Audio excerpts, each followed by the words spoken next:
Good evening again, everyone. Thank you for joining us tonight for the California Department of Toxic Substances Control Exide Technologies Advisory Group Public Virtual Meeting, also referred to as ETAG. Our meeting this evening is scheduled from 6 p.m. to 8 p.m. Please note, all meeting materials are available in English and Spanish and are accessible at dtsc.ca.gov/Exide. Next slide. My name is Rico Modeste, and I serve as Public Participation Specialist for Exide South at the Department of Toxic Substances Control within the Office of Environmental Equity. Good evening, everyone. My name is Freddie Avellaneda, and I also serve as a Public Participation Specialist for Exide North at DTSC for the Office of Environmental Equity, and we will be your facilitators this evening.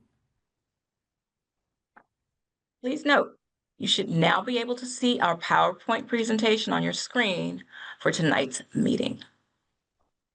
Next slide.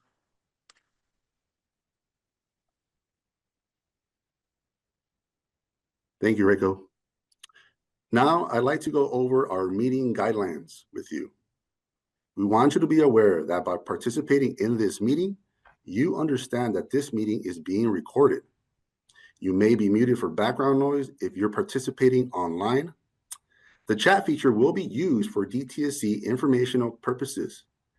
Pay close attention to the chat to receive important DTSC information, contact information, and updates. We will allow for additional time after the public meeting to obtain information posted in the chat. We ask that you limit your comments to allow everyone the opportunity to participate online during the meeting. This Exide ETAG public virtual meeting will focus on sharing updates and foster a discussion with members of the Exide project community. We will invite feedback and answer questions on the residential cleanup, Exide facility, and other activities.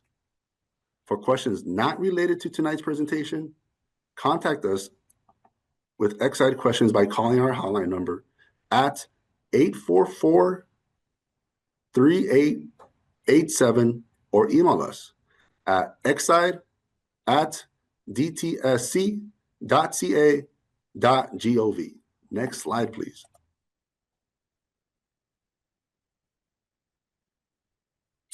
For those participating virtually or by phone, to support language and caption this evening, simultaneous Spanish audio interpretation is available for this meeting. Click the globe interpretation icon at the bottom of your screen and select a language. It is important everyone in this meeting selects a language, either English or Spanish. For Spanish-only audio by phone, please call 877-920-8432 and enter code 741-502#. Presentation slides are available in Spanish at dtsc.ca.gov/Exide. Automated closed captions have been turned on for this meeting. You can simply turn them off by clicking the CC icon at the bottom of your screen or by moving the captions box.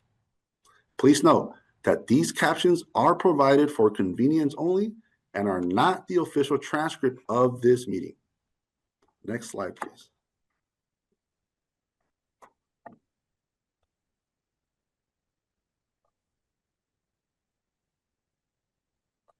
This ETAG public virtual meeting is being presented to you by California's Environmental Protection Agency and the Department of Toxic Substances Control, also known as DTSC.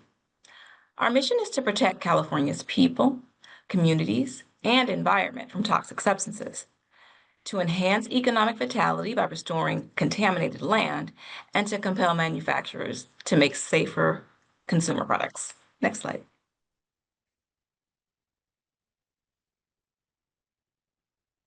For our agenda this evening, we'll begin with opening remarks from DTSC Director Catherine Butler and ETAG Co-Chair Mark Lopez of East Yard Communities for Environmental Justice. Then we'll introduce Deputy Director of the Office of Environmental Equity, Serling Grant, who will provide us with details surrounding the Exide verification process and the retrospective sampling tour. Next, Branch Chief with DTSC's Site Mitigation and Restoration Program, SMRP, Stephen Hariri, will give an update on the Exide Cleanup Residential Project and Parkways. We'll then follow with a presentation by Dr. Jim Wells, third-party monitor, contract manager with LEA Environmental, Inc. on third-party monitoring. We'll then have an update on the US EPA NPL listing by Assistant Director of the U.S. Environmental Protection Agency, Region 9, Edwin Chip Polinelli. Now, after each presentation, we'll have an open forum for public comments and clarifying questions. Lastly, we'll receive next steps by Deputy Grant, followed by closing remarks by DTSC's co-chairs, Director Butler and Mark Lopez. But before we move on with our presentations, we'd like to introduce our panelists for the evening. Panelists, please turn on your camera when introduced and say hello to our guest. Starting with our ETAG members, Mark Lopez. Hi, y'all. Thank you for joining us. Hi, Mark. Next, Rania Sapti.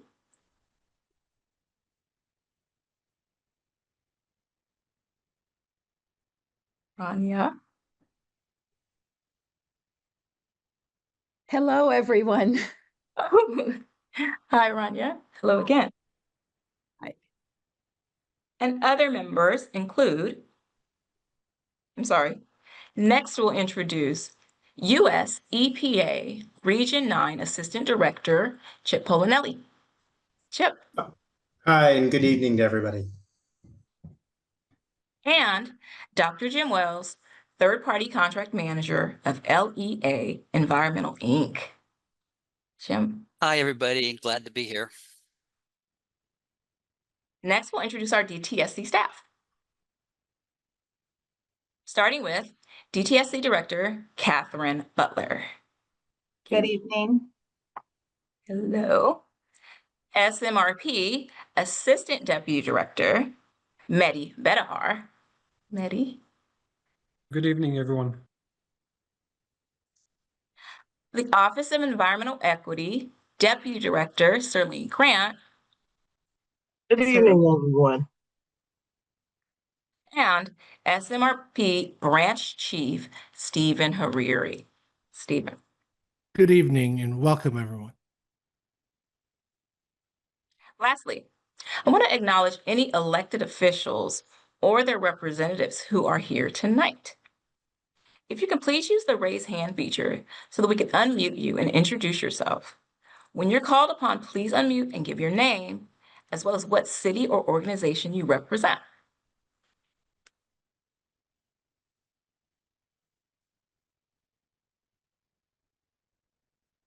Do we have anyone?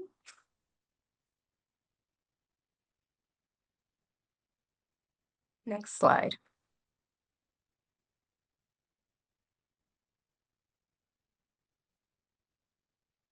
Thanks, Reiko.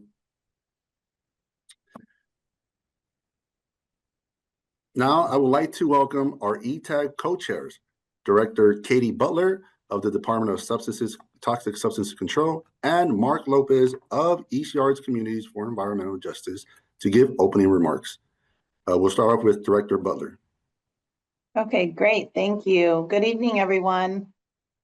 I appreciate you all attending tonight's Exide Technical Advisory Group meeting, also known as ETAG.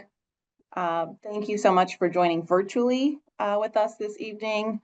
It's always nice to see everyone in person, but we chose this format tonight to ensure everyone has a safe, accessible, and easy way to participate.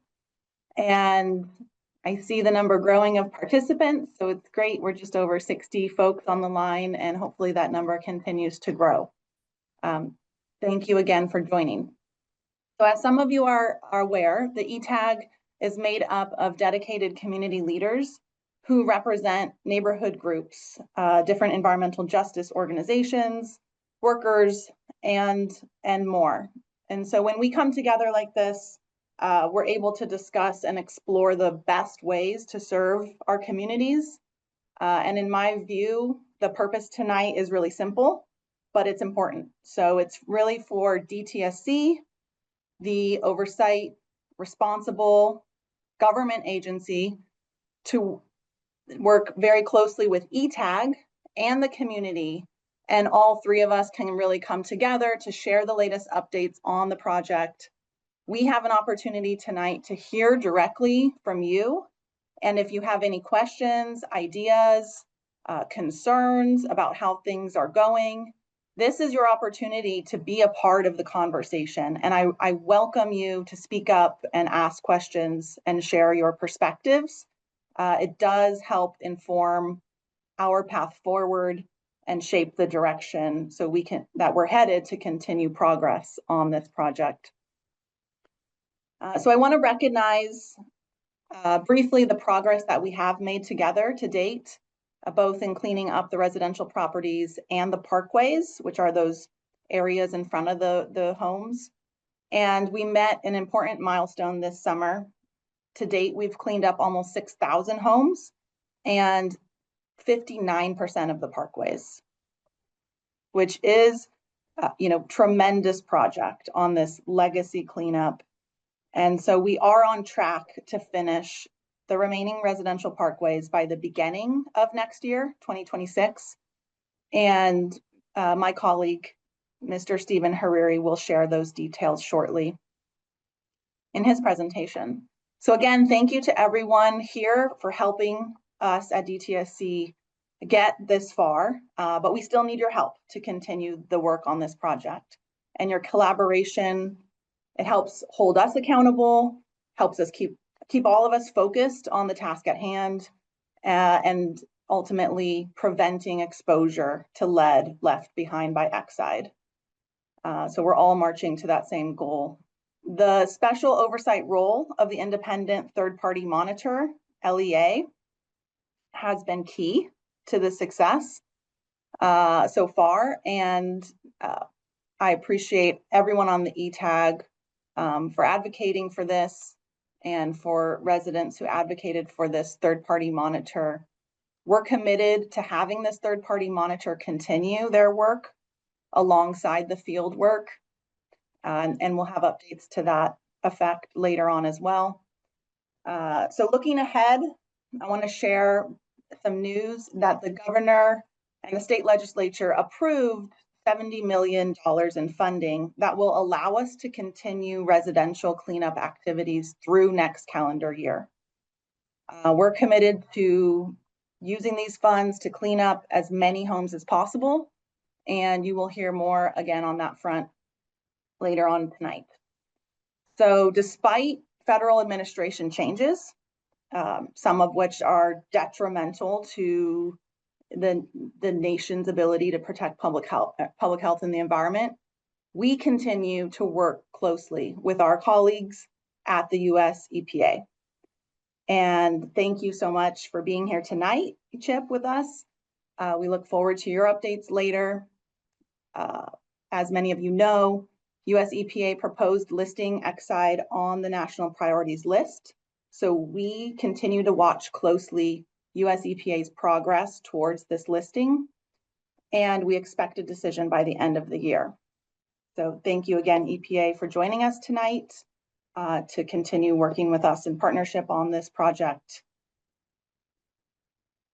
In summary, DTSC is committed. We're going to keep working hand in hand with ETAG. Thank you, Mark, for your leadership as co-chair, and we'll continue to support the hard work out there in the field. The crews, they're still hard at work, and continue the residential cleanup through next year with that additional funding. Special thank you to the ETAG members. Your time, your commitment has really made a difference in this process. So one last reminder, I'll just put a plug. If you're a property owner out there, please sign up to have your property cleaned. This is how we can keep making forward progress. So if you have any questions at all, don't hesitate to call our hotline, reach out to us through the Exide management system online. Send us a note in the chat tonight. We're here to help and answer your questions. Thanks again. I'll turn it over to you, Mark. Thank you, Katie. I think especially some of your words on the threats to public health or to the defense of public health are really resonate right now. I work with public health students, and there's a lot of folks who have lost jobs in public health because of a loss of resources, right? It's something that I think at every level, both in the government and in the nonprofit sector, in the education sector, there's been a lot of hits, right? And so I think that makes me even more appreciative for everybody who continues to engage in this process, who continues to show up, those that have shown up for years, and those who maybe this is their first meeting. I ask you to keep showing up, keep staying informed, keep providing information to this process, because that's what ensures that this continues to move forward. I appreciate, the department agreeing to hold this as a virtual meeting. When we were having discussions about planning this meeting some months ago, we were in the thick of some of the initial kind of waves of ICE raids and ICE attacks in our communities. And so not being able to ensure that we would have a space where community members would be able to be protected, it made most sense to go with a virtual option. And so we definitely look forward to meeting again in person in the future. But again, thank you for everyone who showed up. Um, I think one of the things I'm really glad right now is that we're not dealing with a whole lot of fires in our communities. I think we've had other years where cleanup has stopped because of the amount of fires, and I know there's fires in other parts of the state. And I was really worried for what this summer would look like, and so really happy for that. Um, and the cleanup continues to move, right, and there's been issues that have come, definitely been in communication with residents, with workers, and of course DTSC staff in helping address some of those issues. That isn't out of the norm, but we continue to work to try to resolve these issues that are happening in the field, right? And so definitely encourage those who are on the call and anyone that you can share with that if there are issues that are coming up, please communicate that. You can communicate that directly with myself, directly with DTSC, directly with some of the workers in the field who are in communication as well. All of that stuff is really helpful to ensuring that any issues that come up are resolved and that we learn lessons moving forward too. That's really important. So I'm looking forward to hearing the presentations today. But already, Katie gave us a sneak peek to some really good news. That this cleanup is going to continue into next year, that there is funding secured for that, which is, again, great news for residents whose homes still need to be cleaned up, uh, economic opportunity for the community members who are part of the workforce to continue to do the work to clean up. And so looking forward to hearing more of what's on today's agenda. Thank you. Mark, I want to go back and introduce a couple of people that are on our panel. Chief Deputy Director Craig Scholler. Craig, would you mind putting your camera back on and saying hello? Hey, everybody. Able to introduce you. And then lastly, we have SMRP Deputy Director Elizabeth Fanberg. Elizabeth? Yes. Hey, everyone. Hi, Elizabeth. Okay. Now, back to the presentation. Next slide. This time, I'd like to introduce Serlene Grant, DTSC Deputy Director with the Office of Environmental Equity, and ETAG member Dr. Aranya Safti. Deputy Grant will provide information on the Exide verification and retrospective sampling tour. Director Hi. Grant. Hi, good evening, everyone. Thanks for joining us. I believe we have a council member, Councilmember Masaya's office represented with us this evening as well. So thank you for being here. Thank you all for being here. As Mark said, it's good to come together.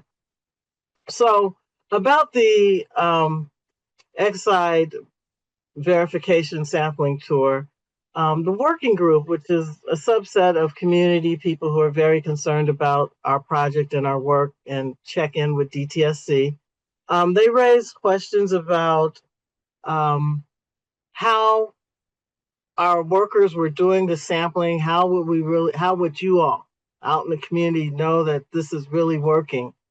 And we decided to, at their request, to go on a field trip, to organize a field trip where we would go out to one of the homes that was being, one of the parcels that was being cleaned up, that had been cleaned up, and show the group, there was about 15 people, what happens with the testing, how the testing is done.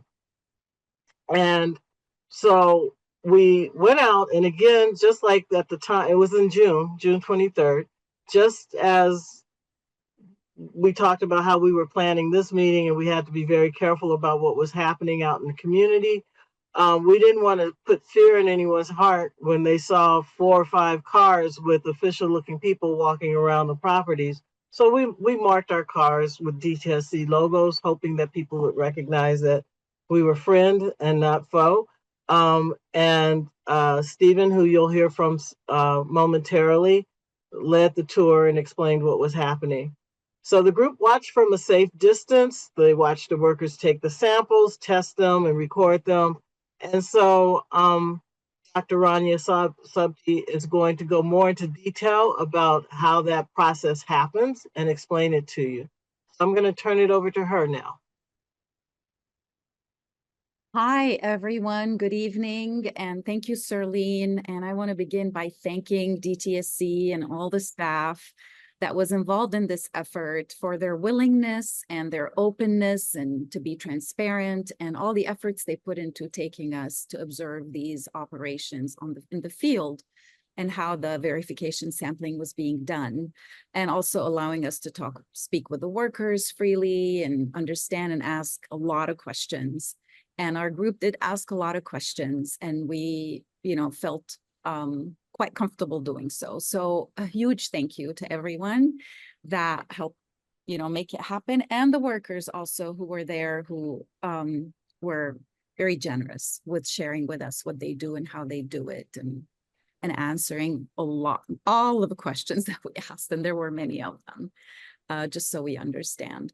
So before I get into it, I'd like to share why that is important for us on the ETAG, and as we represent, the community, and also to really be truthful in the role that we play, and to be able to play it well and do a good job of it.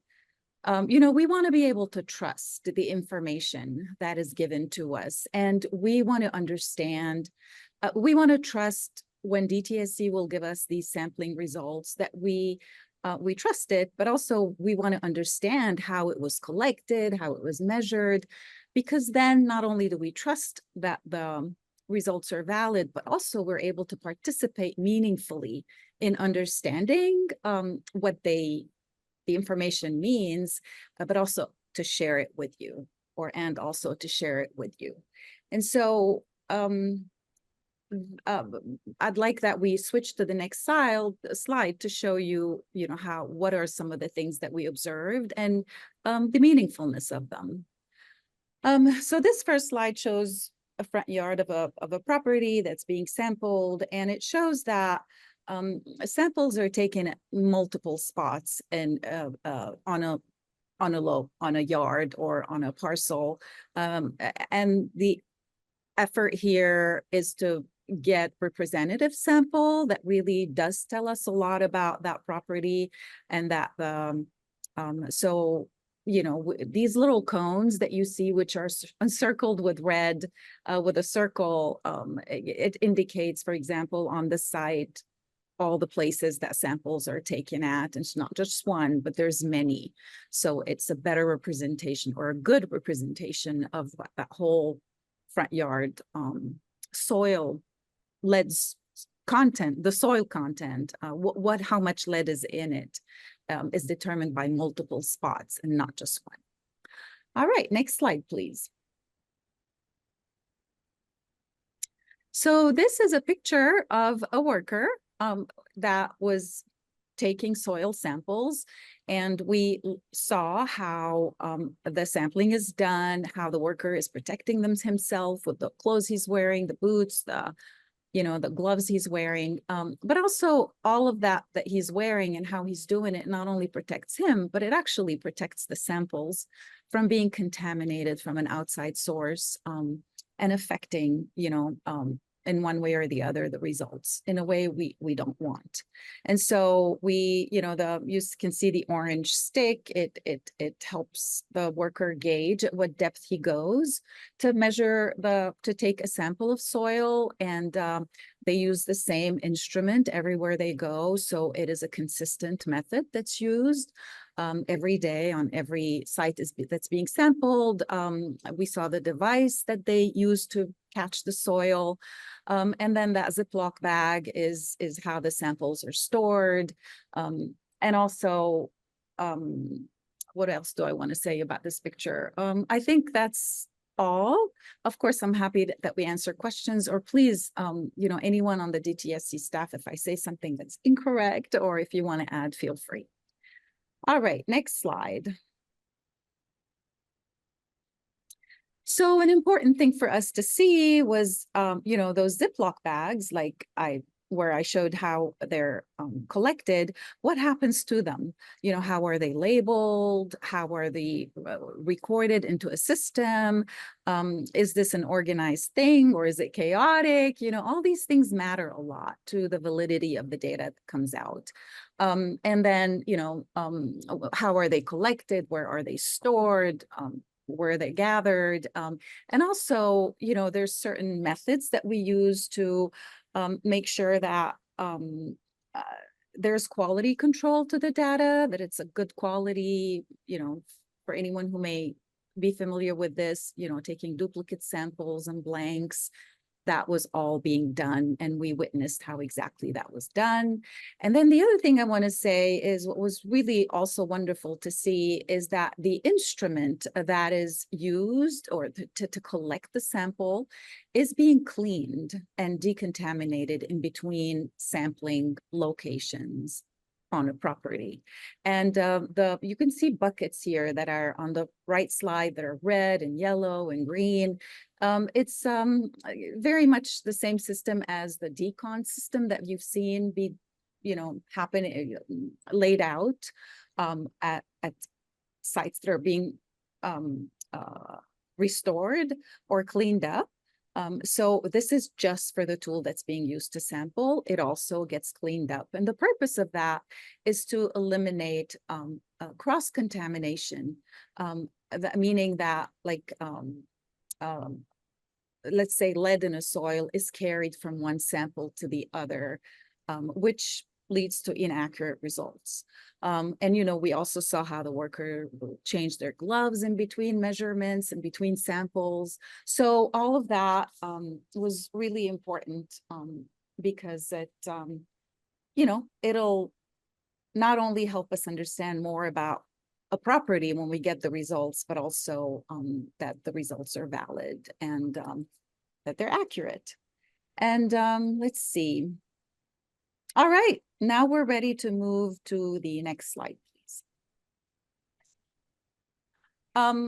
Actually, before we go there, I wanted to say that this is cool. I want to show that, and then let's talk about the next thing, which is that workers that are involved in this are also being taken care of. They're wearing the correct, personal protective equipment. That's part of the a standard procedure. They also decontaminate their shoes on the way out so that they don't, if there were lead in the soil, hopefully there's not after this property has been cleaned, they don't track it around to contaminate, the neighborhood or that driveway or sidewalk. Now, I was talking a little bit about that, what I called the quality, the validity of the data, the accuracy. It's important because, we really want to know, like I said, are the numbers valid that we're going to come out with? When the samples are going to be sent to a lab and the numbers are going to come back, can we trust those numbers? And how are they interpreted? That's important, and also allows us to be part of the process. Now, and just to kind of give you an idea as to how thorough this process is, there's about 20 Ziploc bags or samples that are taken per property at the end of a sampling day. And again, we're sampling here to check if the property is actually cleaned up or not. Now, another really helpful thing that DTSC is doing in this process is that, some homes, depending on when they're built and their age and the kind of paint that they have on their walls, may actually have lead in their walls. That is not an unusual occurrence in some of our homes in LA that are older, because, before, 1978, homes, it was very common that the lead that we paint homes with has lead in it. So that we know if a home does have lead in their walls is important because, it could be one reason we're finding lead in the soil somewhere on the property, although the property was cleaned up. And that is an important piece of information that will help us, if you will, paint the picture when the numbers will come back from the lab. And so on the next slide is, if you could please switch, you can see that this instrument in the middle is called an X-ray fluorescence instrument. And how it works is the worker actually places it directly on a wall. And you can see that picture on the left. The worker is going to, a wall on the house. And, workers take great care as to measure without letting any, radiation that is emitted by the instrument go to where people may be in the home. So they go to a corner, they go to, a side of the wall where most likely nobody is on the other side at that moment in time. Not that much would really get through a wall, but it's, to be extra safe. And also they take this measurement at multiple places in the home. And they do it where they think really, they're choosing worst case scenarios. And all that is determined ahead of time, and it's not random, and it's, and then the workers log in the information on a sheet according to a map. And so all of that information is preserved and will be there for all of us to make sense of the results when they come back. And I want to show just the last bit I want to say is that chart on the right is a chart that helps the worker that is doing the measurement interpret what the reading is. And not only does it make it easier for the person, but also that makes it so that the next worker will understand the information given by the instrument in exactly the same way. So we call that consistency. So the method is consistent from one home, one reading, one wall to the other. And that also is part of controlling the quality of the data, that it's valid, that we can trust it. And so that's all I had to say about this. Again, thank you for everyone involved and the ETAG members and also the DTSC staff.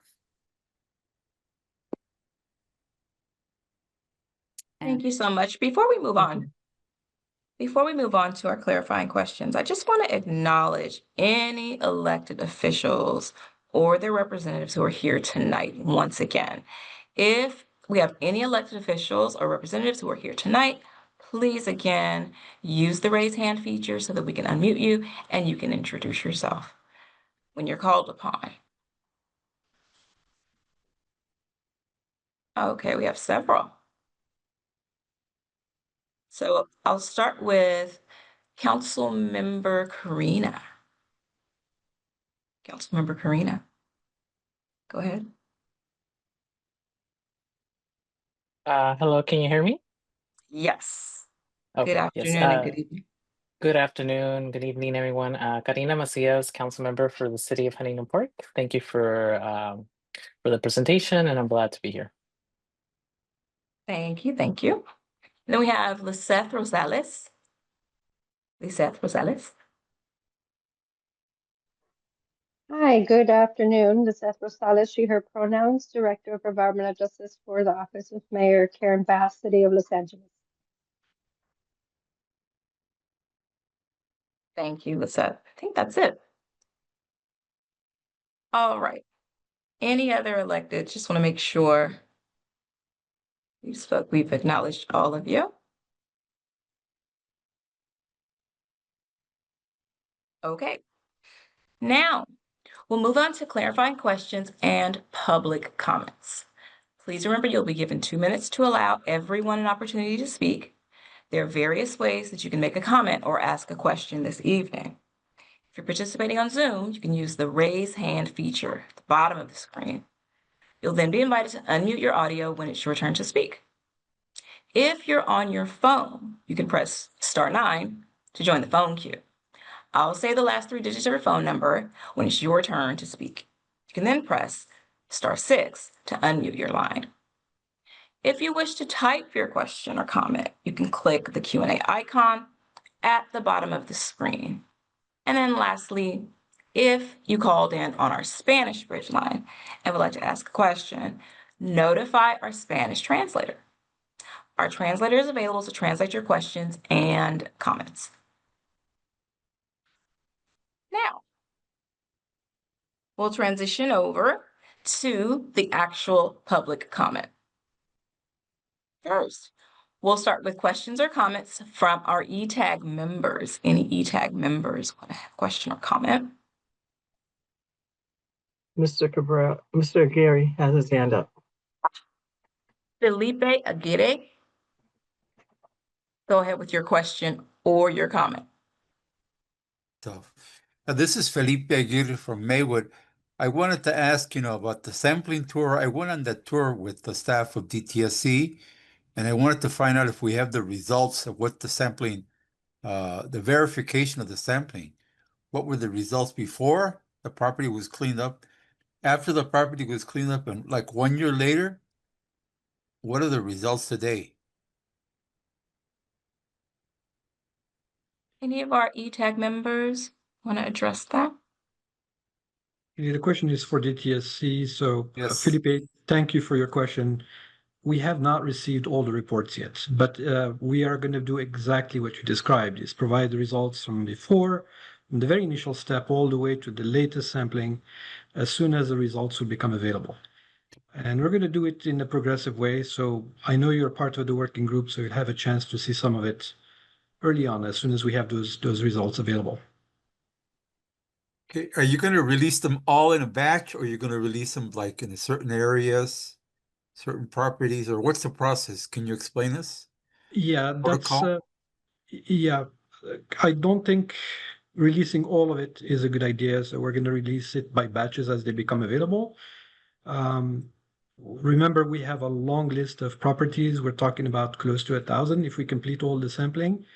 And some of it, exactly to go back to what Rania said earlier, we want to make sure that there is an explanation to the data. It's not simply a matter of releasing the data without any explanation. There is a history on each one of these sites, and we want to make sure that all that information get released, and it's going to be very transparent. How many properties have already been sampled for the verification procedure? I think we have close to 250 right now. I don't have the number in front of me, but around 250. So we're like 1/4 in. Correct. Okay, thank you. And Stephen probably will have more to share with the team here shortly. We have more questions from our virtual participants. Thanks, Mehdi. We have Carlos Cordova. Carlos, go ahead with your question or your comment. Yes, hi. Yeah. Hello, my name is Carlos Cordova. I live in the city of Huntington Park, particularly in the, I guess, the northeast part of Huntington Park. And I was wondering, what is the DTSC's plan or the timeline for replacing the sod, the grass on the areas in the parkway where it was removed? Because some areas, I mean, it's already been a few months and it's just loose dirt. I mean, actually, it's it looks very ugly, to be honest with you. And I've seen where people are already starting to plant, plants or putting pavers or doing something else because it looks really ugly and it's just loose dirt. So we haven't got any communication from anybody from the DTSC. I know we approached some of the workers that were doing the removal, but they, we were told that that was basically, they're only the removal team. They're not, they don't have any information as the timeline. So that was one of my concerns. The other concern is that some of the concrete on the sidewalk is being actually broken by the heavy equipment. So who's responsible to do those repairs? Would that be DTSC or that's the city public works that will be repairing those areas where the cement is cracked? Thank you so much. Well, let me start with the second part of the question regarding the concrete that's broken. We do document the condition of the concrete before we start the work. So if our contractor is responsible for breaking anything, they have a process to review any damages, they go back and they fix it. So that's the second part. For the first part, we are actually discussing with multiple cities. Unfortunately, some cities have seen a change in staff and a change even in executive, but we are actively working with each one of the cities to make sure that the restoration gets finalized as quickly as possible. And I'm happy to report now that we've had this discussion with the City of Commerce, for instance, last week, and the week before with the Director of Communication from the City of Huntington Park. So there is a plan. We don't intend to spend too long on these parkways. We want to restore them as quickly as possible. That is our intent. Our director has made a commitment that we will complete all the work by the first quarter of 2026. That includes the restoration. So, Stephen, did you have anything else to add?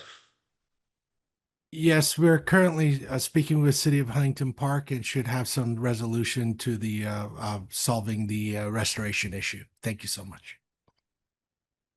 Just jumping in real quick for the specific concrete issues that Carlos mentioned, who should he communicate with just to ensure that that's followed up with? Because let's say it was prior damage, how is he going to know that it was prior damage? Just want to make sure that there's some closeout on that. Yeah. When we have usually when we receive any complaint, whether through you, Mark, through ETAG members, through city representatives, or through our internal system, the feedback management system that you are very familiar with by now, we follow up directly within 48 hours. So if there is a damage that we see was caused by our contractor, we fix it. If not, we provide an answer directly to the person who filled out the form on that feedback management system and explain to them that the document we have showed that that damage was done prior to our work. So in that case, I think the best would be to look at the city and see if they can help with fixing that damage that was prior to any work that DTSC has conducted. But we try to respond to each complaint or each feedback within 48 hours. Okay, so it sounds like the resident can first check in the feedback management system, submit that specific issue. DTSC will look at it and triage it to see if it was responsibility from our contracted crews. And then if it's not, then the resident will know to go to the city. Yeah, can somebody from DTSC maybe drop in the chat the link so that way anybody who's in this meeting can open that up and save the tab? Yeah, let's do that. Thanks, Mark. Thanks, And Katie. then Carlos, I'm hearing too that better communication to residents who are not sure what's happening with restoration could be really beneficial. So I'd like our team to look at that as well. Well, if I may very quickly, that was the last portion of the response. Thank you, Katie. I think you just drove me where I needed to go with my response. We have started looking very, very closely into having some type of open house in the different cities where we can meet directly with the residents. That's going to happen during the month of September and October. And I think the first city we're going to start in is Huntington Park, and we're coordinating that meeting with their director of communication. So we're going to work closely with the different jurisdiction, and we want to make sure that we are there, we pick up the questions, listen to the concerns, and most importantly, and this is something that we have seen more often than none, is the fact that when there is hydroseed or grass, many owners don't know that they have to water that grass. Otherwise, it's not going to grow or it's not going to remain green. So we have decided to go with this campaign. We're going to visit multiple cities, and hopefully that will be very helpful for all the different cities. Thanks again, Mehdi. Thanks, Katie. We have one additional hand in from our virtual participants, and Andrew Caraveo, and then we'll move on. Andrew, go ahead. Hi, my name is Andrew Caraveo. I'm the environmental coordinator with City of Commerce. Just a quick question, because I've been directing most residents with any questions, concerns to the hotline. Should I also be posting maybe this feedback to our website, or should I be referring them to both? Just looking for clarification on that. The answer is yes to both. Actually, yes, the public should be directed to that feedback management system. I saw that the link was dropped on the chat. So if there is any question, that's where the public should address their questions. But we are working with you as well, individually with the different cities. We have that bi-weekly meeting. If there is any feedback you can share with us, or if there is any concern, we are making ourselves available. And that goes also for the ETAG members. And let me tell you, I don't think they are shy. When there's a problem, they bring it to our attention and we try to address it in a timely manner. So we're extremely thankful. I don't want to basically box in the feedback only to a system that's online. For others, like the cities and the ETAG members, you're welcome to contact us directly and we will follow it. Thanks again, perfect. Mehdi. Thank you. Thanks again. Now we're going to move on to our Q&A section. Any comments or questions there? Pedro, any questions on the Q&A? Good afternoon, all. Yes, we have a question from username Toothpick in regard to the presentation that was just given. If they are using the same device for sampling, is there a chance of cross-contamination? Could I who wants to answer? Stephen, you want to go? I'm happy. Will do. And thank you very much for the question. It is decon between each sampling location. Therefore, cross-contamination is prevented. Thank you. Thanks again, Stephen. Any additional questions in the Q&A, Pedro? And yes, one additional question also from username Toothpick. If we are using carpet on the decontamination zone and likely to get wet and run, is there any other method that we are using?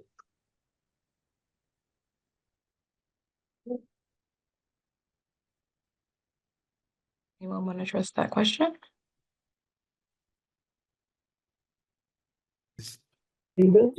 Stephen, Yeah. go ahead and answer. I'm tempted to say whatever we put underneath these buckets is also supposed to prevent any slippery.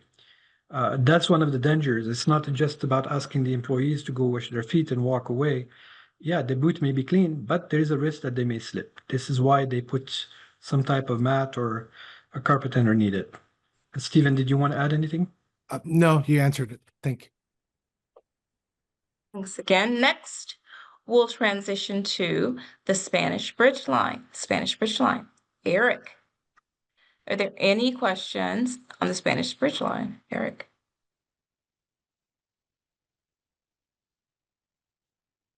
Okay, seems we don't have any questions on the Bridge Line.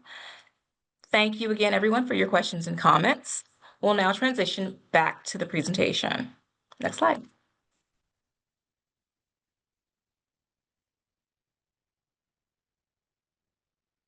Thanks, Reiko. We would now like to welcome and introduce SMRP Branch Chief, Mr. Stephen Hariri, to go over the Exide residential cleanup status. Stephen. Thank you, Freddie, and good evening. I'm Stephen Hariri, Branch Chief for the Exide Residential Project from the California Department of Toxic Substances Control. We're here tonight to provide an update of the Exide residential cleanup and milestones, including the parkways. Next slide, please. We'll start with the status of the residential cleanup. DTSC has completed the mandated cleanup goal of a total of 5,940 properties cleaned up in June of this year. Despite over a 44% inflation accumulated since the approval of the budget in July 2021, DTSC, via continuous process improvements, generated $10 million in savings that was encumbered in the existing cleanup contract. This allowed DTSC to lower the priority threshold, initially set at 200 parts per million, to 190 parts per million for lead, and extends the cleanup operations in the field to the end of 2025, albeit at a slower pace. DTSC is committing all of the existing funding to complete the cleanup of about 6,000 properties. DTSC was awarded $70 million in the 2025 budget. This new funding can be used to continue the residential cleanup. DTSC continues to coordinate and work with the United States Environmental Protection Agency for the listing of the Exide project on the national priority list as part of the Superfund process. DTSC anticipates a response for the Superfund listing by the end of the year. Lastly, in response to the Exide Technologies Advisory Group members' requests and input, DTSC developed a verification and retrospective sampling program to revisit currently ongoing and previously cleaned up properties with a sampling that started in April of this year. DTSC will continue and looks forward to this collaboration with the working group members. Next slide, please.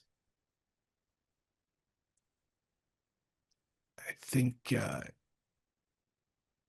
would be slide 4. Thank you.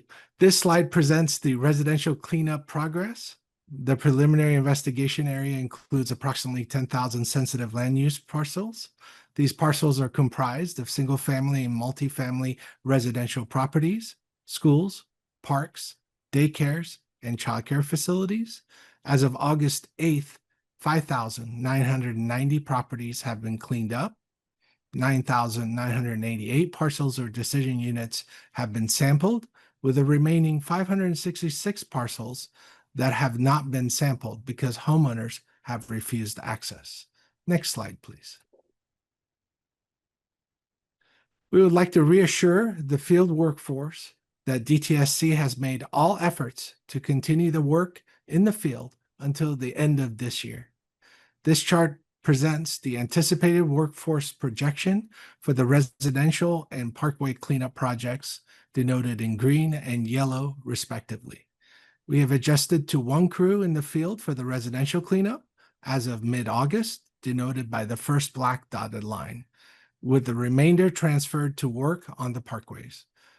This effort will maintain an average total number of 30 crews on both projects and preserve worker employment until the end of this year. Workers have been transitioned to the parkways to support and ensure the cleanup effort to meet commitments made to the different jurisdictions. Once the parkways project is completed, the focus of the operations will be on the subsequent continuation of the residential cleanup. Next slide, please. We'll now discuss the verification and retrospective sampling programs. Next slide, please. The main objectives of both sampling programs are as follows. Was the cleanup conducted according to the cleanup plan? Did the import clean soil used for backfill meet the requirements of the cleanup plan? Are the sampling results reproducible? And did the cleanup plan did the cleanup meet the objectives of the cleanup plan? Next slide, please. This slide presents all the properties available for consideration, denoted by different colors for work conducted during different phases and contractors. Next slide, please. The verification sampling program includes approximately 1,400 properties, comprising of 350 properties previously cleaned up by NEC in the last amendment, and around 1,050 properties currently by Parsons. The sampling proposes a similar protocol to that of the initial sampling conducted at the sites to provide an apples-to-apples comparison. Next slide, please. The retrospective sampling properties selected were determined statistically and/or randomly from the pool of remaining properties cleaned up previously by all contractors, exclusive of those from the verification sampling. The sampling proposes a similar protocol to that of the initial sampling conducted at the sites for an apples-to-apples comparison. Lastly, at the request of the Exide Technologies Advisory Group Technical Advisor for properties, 2 initial sampling and 2 cleanup properties will be selected for additional reproducibility sampling, respectively. Next slide, please. This slide presents the progress of the verification and retrospective sampling. As of August 8th, sampling of 246 properties and 33 properties has been completed for verification and retrospective sampling, respectively. DTSC anticipates that results will be available within the next 3 to 6 months and will be released in batches as they are completed. Next slide, please. We'll now discuss the status of the parkways. Next slide, please. The cleanup of the parkways is on a sub-block basis with crews carpooling to work destinations to alleviate impacts to parking. We are streamlining permits and coordinating with jurisdictions regarding parking, maintenance work, and schedules by leveraging street sweeping and trash pickup days. Each jurisdiction has their own specific coordinated schedule. Notices are posted at properties on each side of the street within the line of sight a minimum of 72 hours prior to work starting on a block or street. Next slide, please. A tailored public outreach effort has been implemented for the parkways cleanup. Door hangers and work notices are posted a minimum of 72 hours for the impacted community members to alert them of the upcoming cleanup in the area. Also, a Parkways interactive map coordinated with each city provides the anticipated schedule and status for the cleanup. Community members can always call the Exide hotline or reach out online via the Exide Cleanup Feedback Management System to ask questions, report issues, or leave comments relating to the Exide cleanup effort. Next slide, please. The Parkways cleanup includes the excavation of contaminated soil and backfill with clean, certified fill. The backfill soil is carefully compacted to prevent damage to utility lines or jurisdiction sidewalks, curbs, streets, or trees, with topsoil added at the end to allow for restoration material as required by the jurisdiction. Please note the parkways that do not exceed the cleanup level thresholds will not be excavated and will remain in their original condition. Next slide, please. Based on the jurisdiction requirements and participation, restoration material may include in-kind replacement with sod for existing grass and/or hydroseed for bare earth areas. Furthermore, DTSC will work in cooperation with the cities to promote the Urban Forest Management Plan effort currently underway. Notice is provided to the properties within a week or so prior to the application of sod or hydroseed for the parkways. The responsibility for the maintenance and care of landscaping in the parkways rests with the jurisdiction and the respective property owner.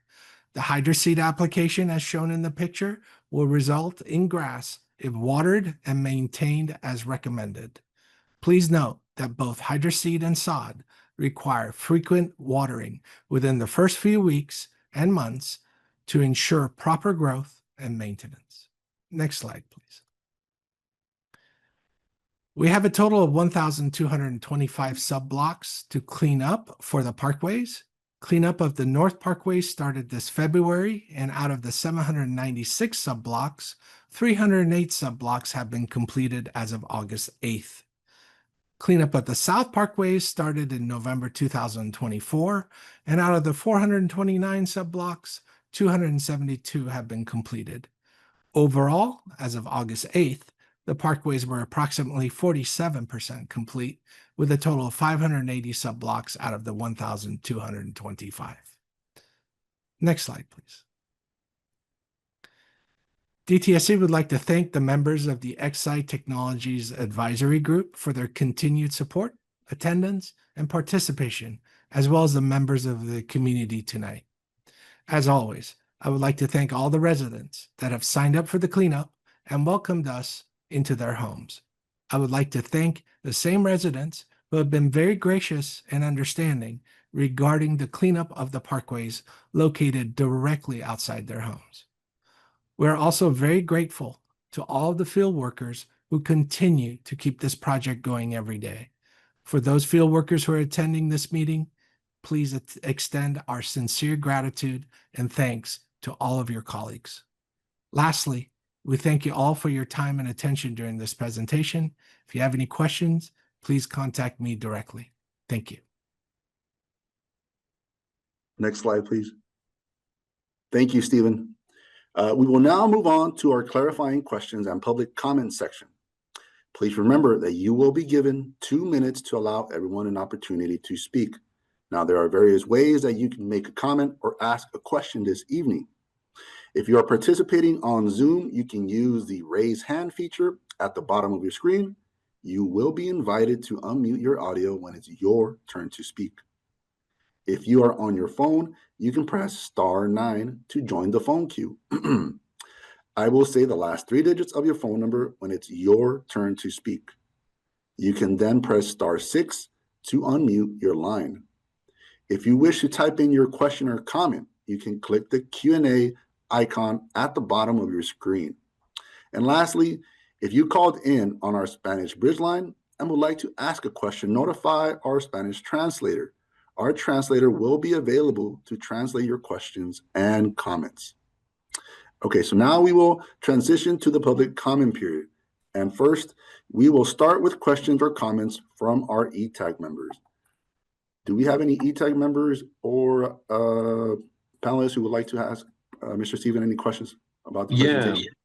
Hey, this is Mark just jumping in. I think part of this goes back to comments that Carlos made earlier during the public comment period around the soil being loose. I know I've definitely witnessed that in unincorporated East LA with a lot of it essentially becoming a litter box for stray animals, which poses its own health risks, right? And so I think I heard, at least for the Huntington Park example, that finishing those properties or those parkways is a later phase, not this initial cleanup, and so we kind of have this loose soil situation there. That's not what I understood from what's happening in unincorporated East LA. From what I understood, there was kind of like it's done. The seed was sprayed.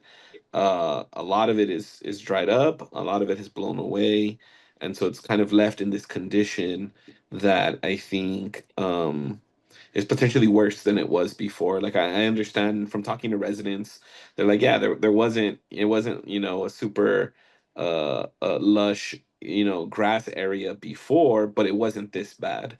And so I'm wondering, we're halfway or maybe a little less than halfway through the parkway cleanup, what type of remedies we might have for that. And the question has come up a lot from community members around hardscaping or drought resistant options as opposed to grass.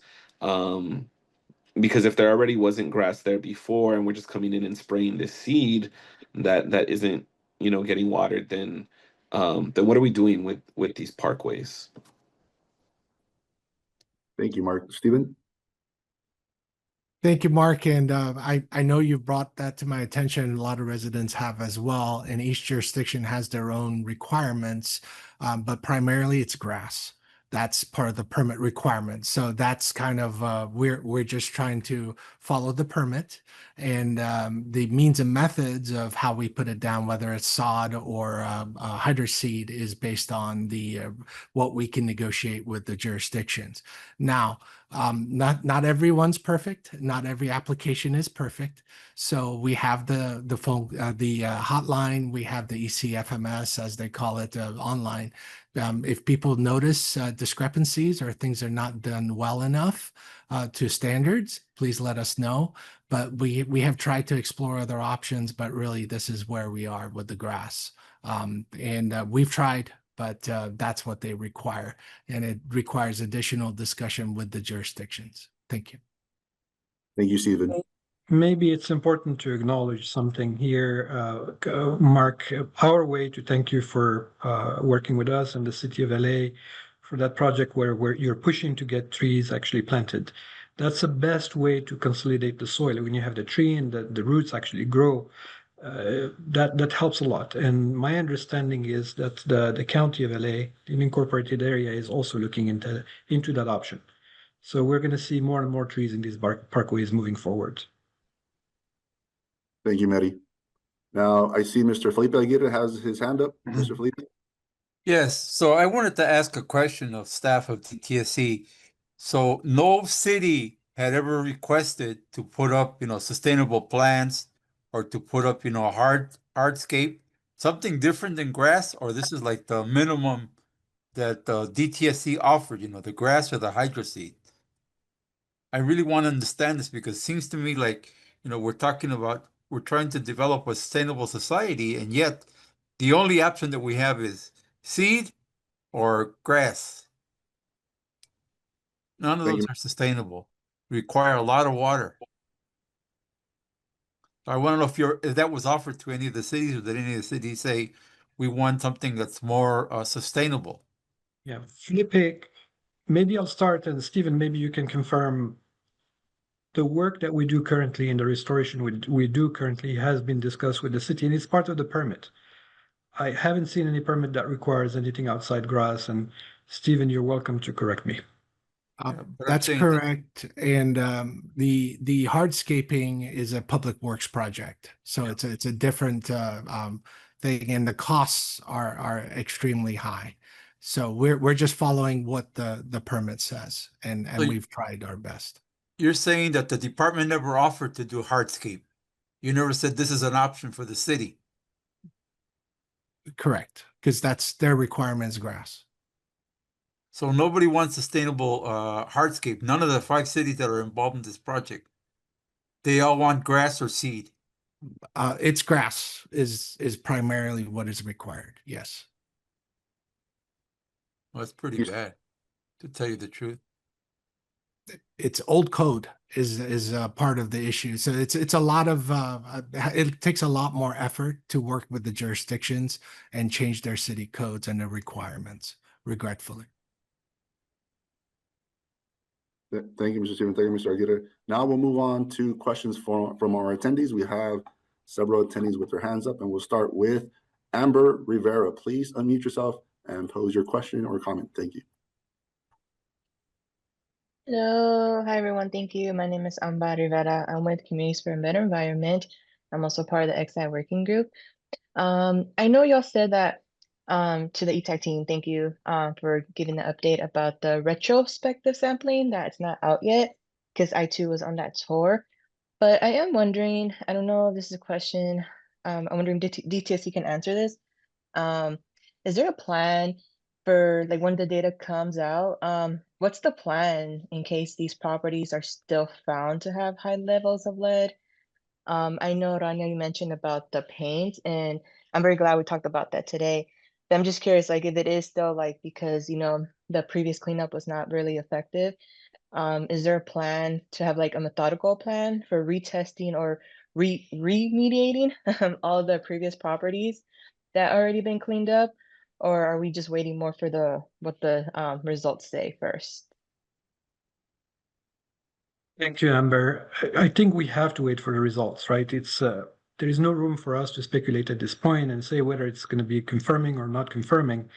Remember that we do have a round of sampling that was conducted showing that the depth of excavation was adequate. So this is just a matter for us to really confirm what we have said in the past. Thank you, Mary. Now we'll move on to another question. Oh, she put down her hand. Okay, so we'll go to Fernando Cabrera next. Fernando, please unmute yourself.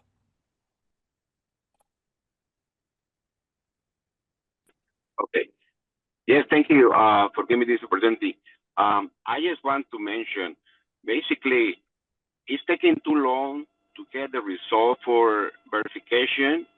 I mean, I don't know why it's too difficult when already has only almost 200 samples already been taken after the property been done to have the result like a prior and now. If it's the 80 under part per million, I think the house is safe according to the standards.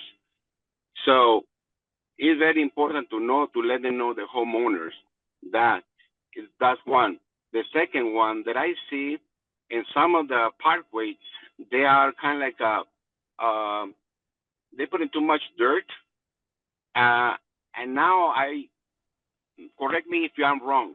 I feel that it's going to be now going to put them in sod on the City of Commerce when it's already too much dirt. It's too much money. They're going to, throw away that dirt because it's extra. It has to be like a 2 inches, 2.5 inches to have a good established sod.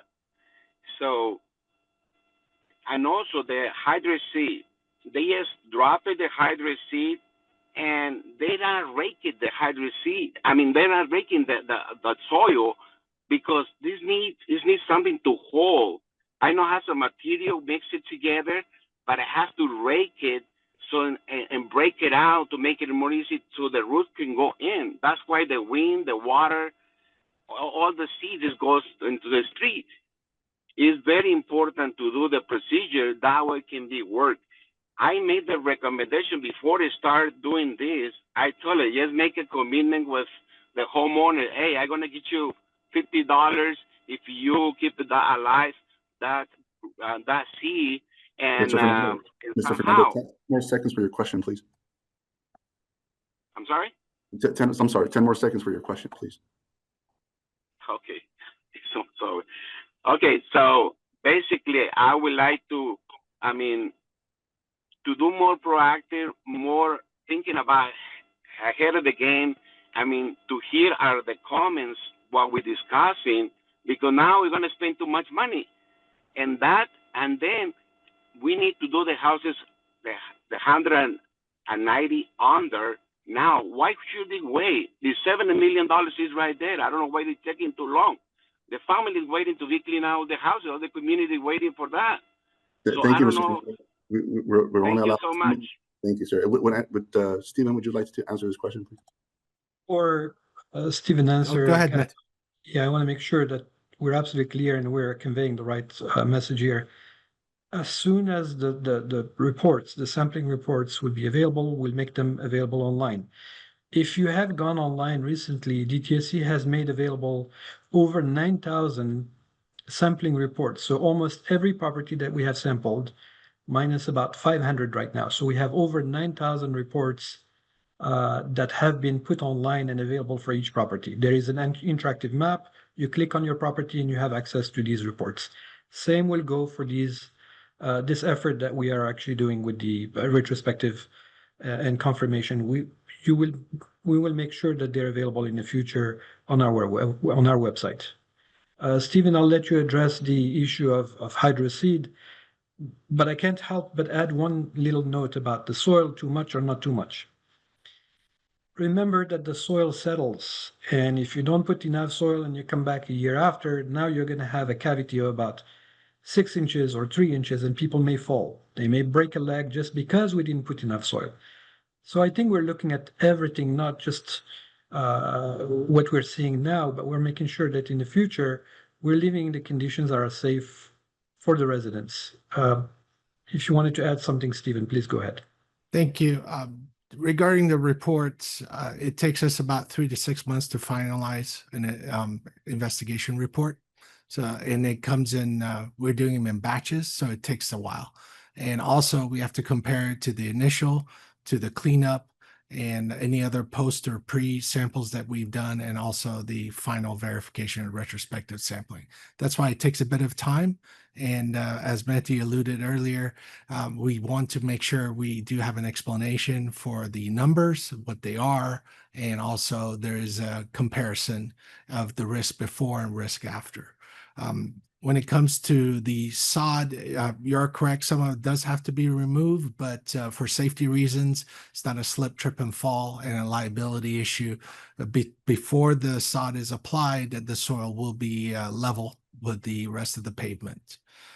When it comes to hydroseed actually does not need to be raked. It actually has seed, it has tackifier or a glue that attaches to the soil. It also has a mulch.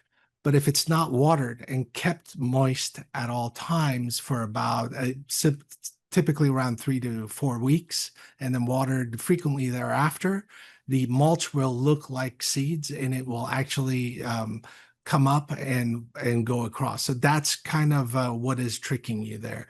But I compare it to something like a chia pet. For those of you who remember, you have to keep it watered. You have to keep it watered often, and then it will grow. And it is very successful, and it's used in construction all the time. And then when it comes to the maintenance for the parkways is between the jurisdiction and the property owner. And then as far as the contracting, it takes time for us to go through the next phase. And right now, we just have the authorization for the funding. And Matthew, you're welcome to opine on that. Thank you. Thank you, Stephen. And we will be moving on. Sorry, just to jump in real quick, Stephen. So that first batch of resampling results, you mentioned 3 to 6 months. So when might we see that? When do you anticipate the earliest we might be able to see that? And I recognize there might be different reasons for why that might be delayed, but just so that way we get a sense for the next time we bring this up, if we don't see results by then. Thank you, Mark. That's a great question. And as I said in my presentation, the next 3 to 6 months. So for sure in the next 3 months at the earliest, but 6 months at the latest. And it just depends on what the results are, how much time. And we do have a team working feverishly in the background, trying to get all that visually prepared so that everybody can see the pre and the post results, as well as the cleanup. And all the locations and the tapestry of all the results and where they are. So for that reason, it takes a little bit of time for processing it, but we want to make sure that we present a very clear picture to everyone so that everyone's on the, speaking from the same sheet of music per se, and that we have all the data available. It's not just, trying to figure out what's going on at the same time. So for that's why we beg for everyone's patience and understanding. Thank you so much. Yeah, sorry. So we're talking 3 months from today, or 3 months from when the initial batch of sampling took place? It's about 3 months from today. We're starting to process all of those now. We're getting them finaled. We're looking at the results, and now we're comparing it with all the other previous records and trying to make sure that we have that figure presented. And to the ETAG and the working group, starting October, I will start to bring out some examples with actual results to show so that everybody can understand the process and how to interpret them for the analysis. And I hope that helps. Thank you. Thank you, Stephen. Thank you, Mark. Freddie, real quick. Sorry, Freddie. I just want to acknowledge the council members had her hand up for a while. So I want to make sure we get to that before we move on, especially since we did talk about local jurisdictions. Yes, sir. Thank you. Council member Karina Macias, please unmute yourself and ask your question or pose your question, comment.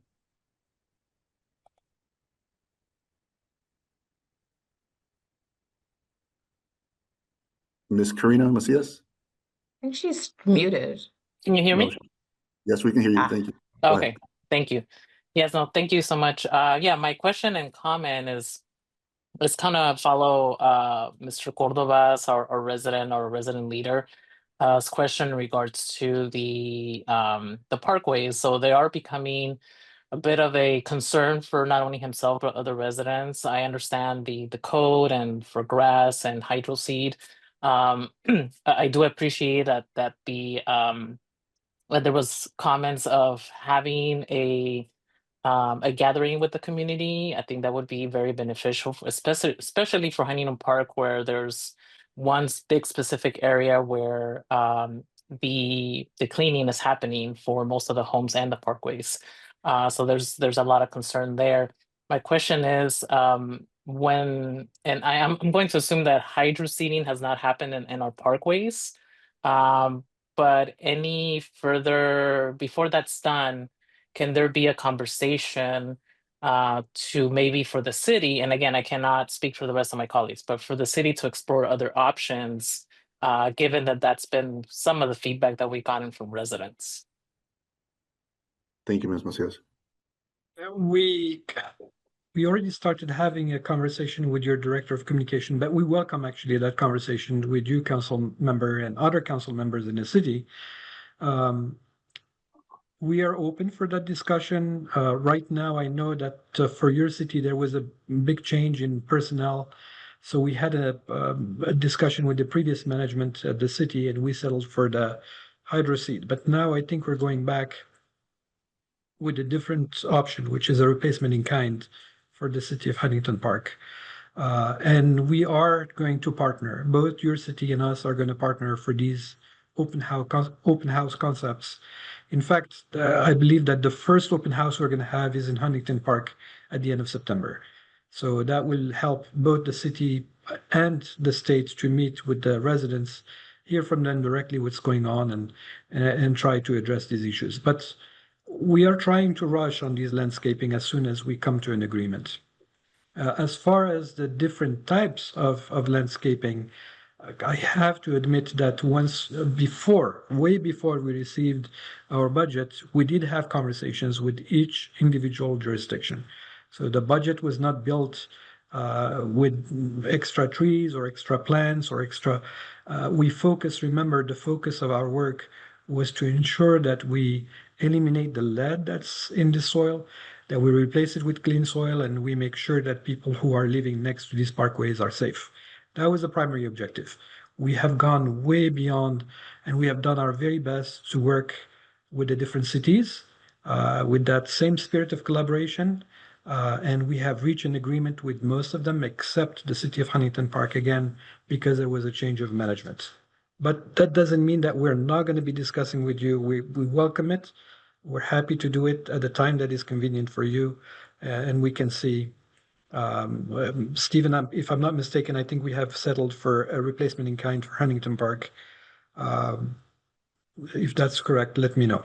Yeah, we're still in talks with Mr. Reyes, the city manager, and we're looking forward to meeting with them. Thank you. So remember that when we stepped in many of these parkways, there were a lot of parkways with absolutely nothing, just bare soil.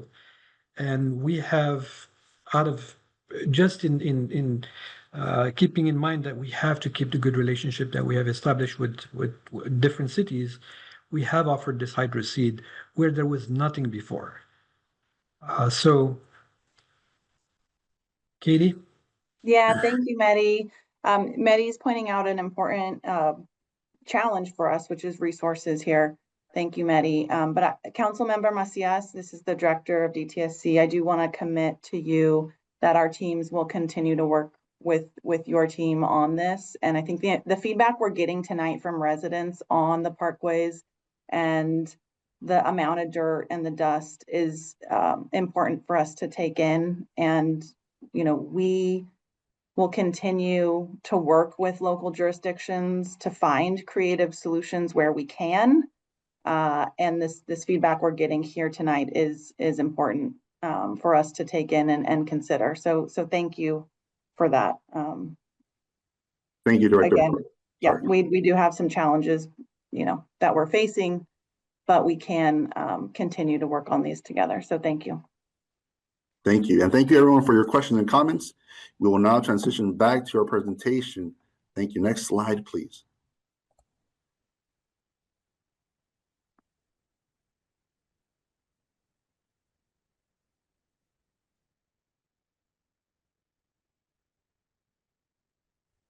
Now, I'd like to welcome and introduce again Dr. Jim Wells, third-party monitor, contract manager with LEA Environmental, Inc., to provide a status report on third-party monitoring. Go ahead, Dr. Wells.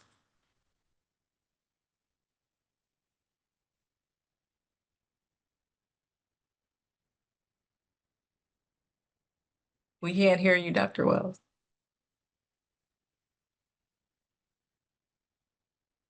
Can you hear me now? Much better. Perfect. Oh, there. Sorry, everyone. Well, good evening.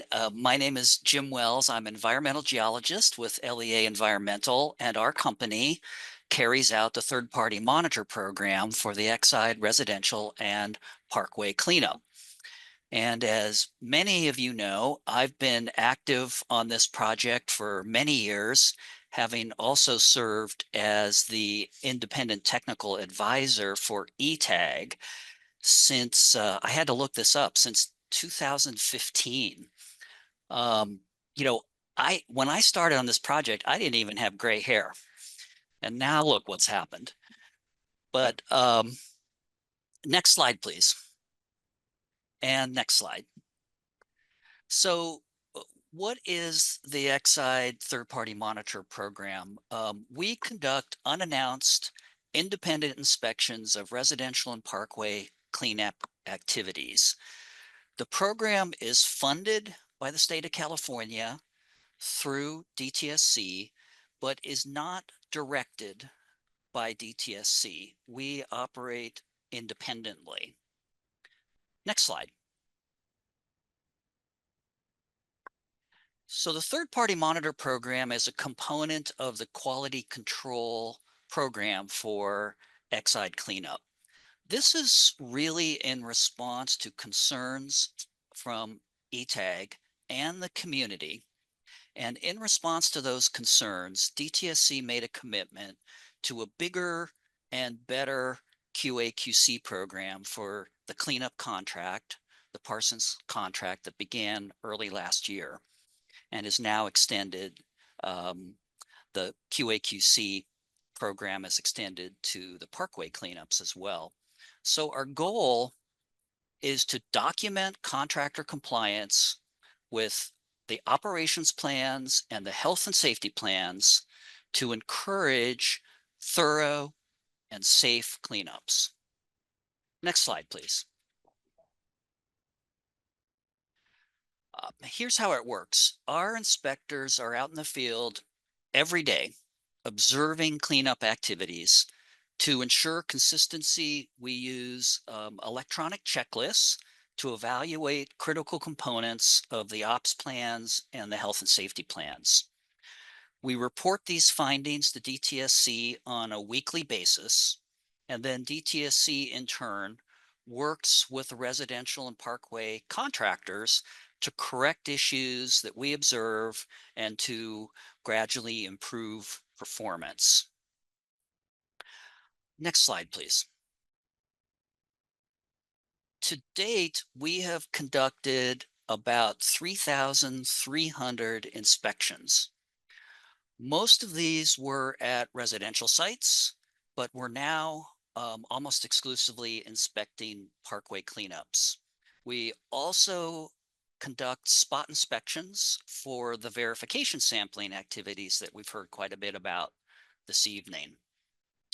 I should mention that the transition to the parkway cleanups and away from residential cleanups, it has been challenging, and probably for all parties, but including us.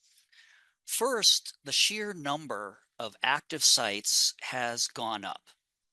For example, over the last 2 weeks, there were cleanup activities or verification sampling activities at 177 different locations. That's really fantastic. And that's also a lot for our small team of inspectors. Another issue with the parkway cleanups that we observe is these cleanups are constrained by a limited amount of time and a limited amount of space. And I think that makes following every aspect of the ops plan more difficult. Next slide, please. Notwithstanding those concerns, I can report to you that we do find that most inspection points are in compliance with the relevant plans. So to give you some examples, let's take a look at a 1-month snapshot. The third-party monitoring team performed, I counted them up myself, 158 inspections in the month of July. So let me share with you the top 6 non-compliance observations that we made last month. Next slide, please. We observed visible dust at 16 sites from either excavation or backfill operations, plastic sheeting not covering hardscape as is required in the ops plan, 10 sites, absence of hand washing station, absence of equipment lists, 9 sites, visible soil tracked off site. We did observe that at 4 sites.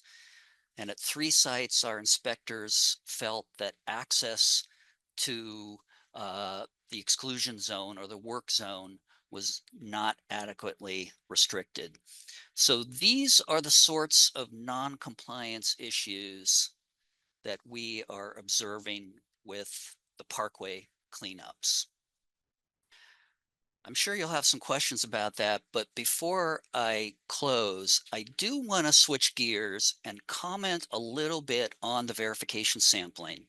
That's come up a number of times this evening. And this is really important because the verification sampling is really a key tool to help us evaluate the thoroughness of the remediation. So next slide, please.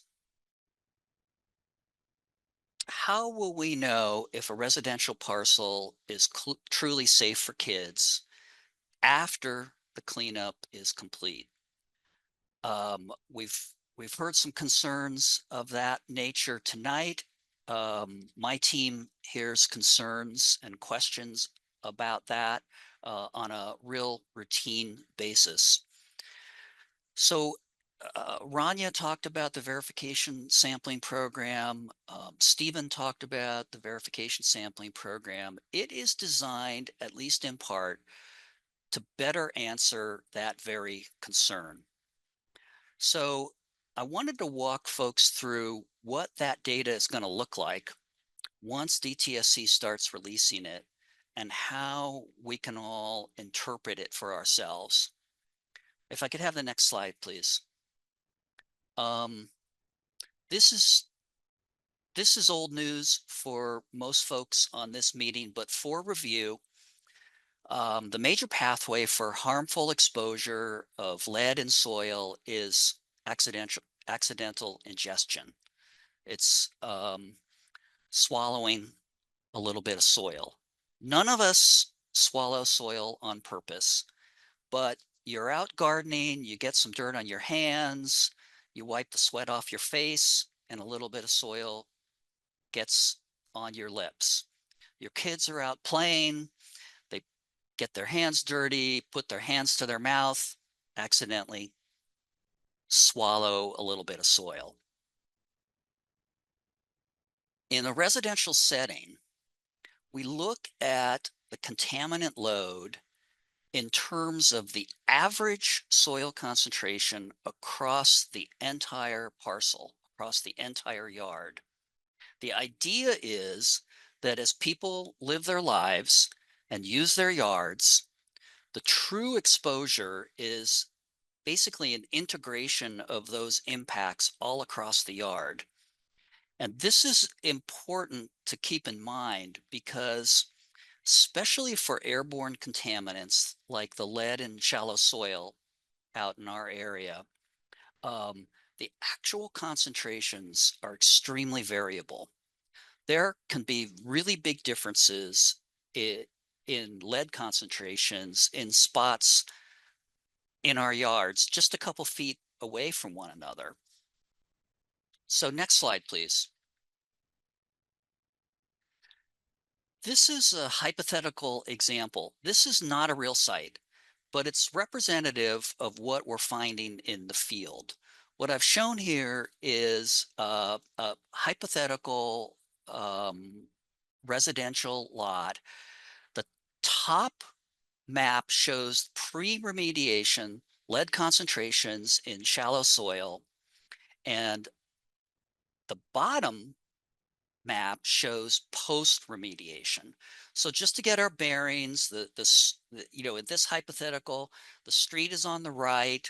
You can see the main home shaded in gray, and then the deeper shades of red show higher concentrations, and the lighter shades show lower concentrations. And in particular, in this case, the pink areas show areas that were below 80 part per million. So we can see on the top map, even pre-remediation, some parts of the yard were below 80 parts per million, some parts were above, but the average concentration estimated statistically from the sorts of samples that we're talking about with the verification sampling and represented here with the black dots, the average concentration in this particular example was 372 parts per million. Thus, the site qualified for cleanup. So the lower map shows the post-remediation lead distribution. It's much more even, it's much more homogeneous because most of the unpaved areas are excavated and backfilled with clean soil. Now that clean backfill does generally have measurable lead. Lead is a natural element. It's present in pretty much all soil, but at concentrations far lower than 80 parts per million. So in the post-remediation scenario, there's still some lead there, but the concentrations in general are far lower. But I wanted to point out the tree.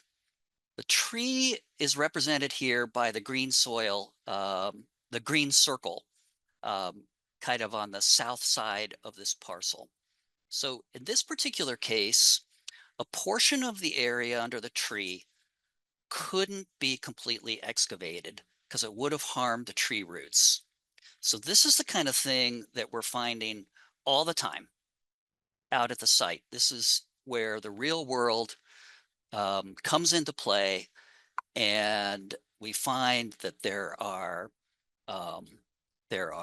tree roots, there are fences, there are impediments to excavating to the full depth in certain areas on virtually all of these homes. So there's an area under the tree where the lead concentrations, even post-remediation, are still above 80. That's shown in the darker shade of red right under the tree. The only way to do better would have been to cut down the tree, which in this hypothetical case, the owner didn't want. So this is the kind of real world trade-offs that our folks are dealing with out in the field every day. The key in this situation is that when the site is resampled with a verification sampling program, the average concentration needs to be below 80 parts per million. In this case, there might very well be a sample or two that comes back with a lead concentration above 80. But in this particular case, when the average is calculated across the entire site, using a statistical estimate of average, that comes in at 24 parts per million. So this home would be deemed acceptable and safe for normal residential activities. So I just want to kind of throw this out that when we get the verification sampling data, it's a little bit tricky to interpret what it means. But the key to keep in mind is we're looking for average concentrations across the entire yard to be below 80 parts per million. So if I could have the next slide, please, I'm going to wrap up. I want to close by saying that the third-party monitoring program is for all of us. It's for you, it's for DTSC, it's for the community. It's meant to be a resource for all stakeholders. If you have questions or concerns, we'd really like to hear from you. I'm giving my contact information here on this slide, as well as my colleague Wade Allman, who is the project manager for the third-party monitor program. And we very much appreciate the participation of all the folks on the call tonight and the graciousness that our monitors are met with out in the field by residents and other stakeholders. So with that, I will close and be happy to take questions. Thank you so much, Dr. Wells. Thank you so much. We had a time check. We want to be able to continue with the presentation before we do our final clarifying questions. A little bit of a Yeah, change. sorry, I wanted to jump in with a question. It definitely is hard to hear that the average is what we're shooting for, because I'm like, any contamination needs to be out, right? But for the trees specifically, it was my understanding that in cases where machines couldn't be used, whether that's the trees or whether that's small areas between properties, between a structure and a fence or something like that, that that hand shovels would be used in those types of cases. And so I'm wondering if you could speak to what or maybe somebody else at DTSC can speak to what is the expectation for cleanup in those types of situations. Because that was my understanding, but if we're just leaving contaminated soil in place, that represents an issue. Well, I'll start, and then I see Stephen has his hand up. Mark, Do we want to, Dr. Wells, 1 second. Do we want to continue with the presentation and address that question during our next clarifying question or comment period? We just wanted to do a Yeah, time. I'm okay with that. I definitely want to make sure we hear from Chip.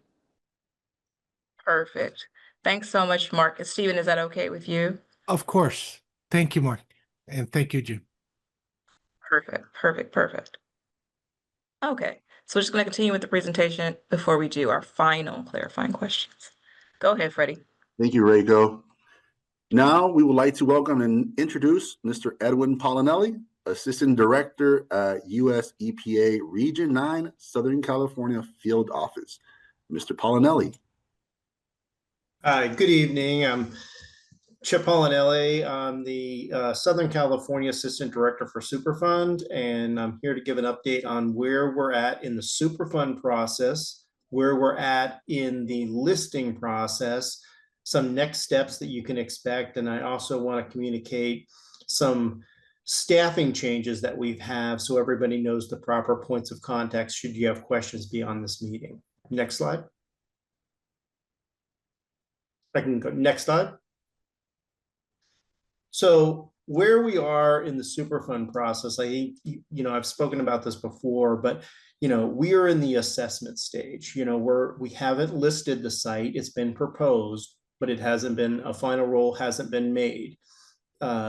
Should the final rule be made and the decision be made to list the site, The next step is characterization. And I want to commend and acknowledge the partnership of EPA and DTSC here. And the importance of it is in the characterization step.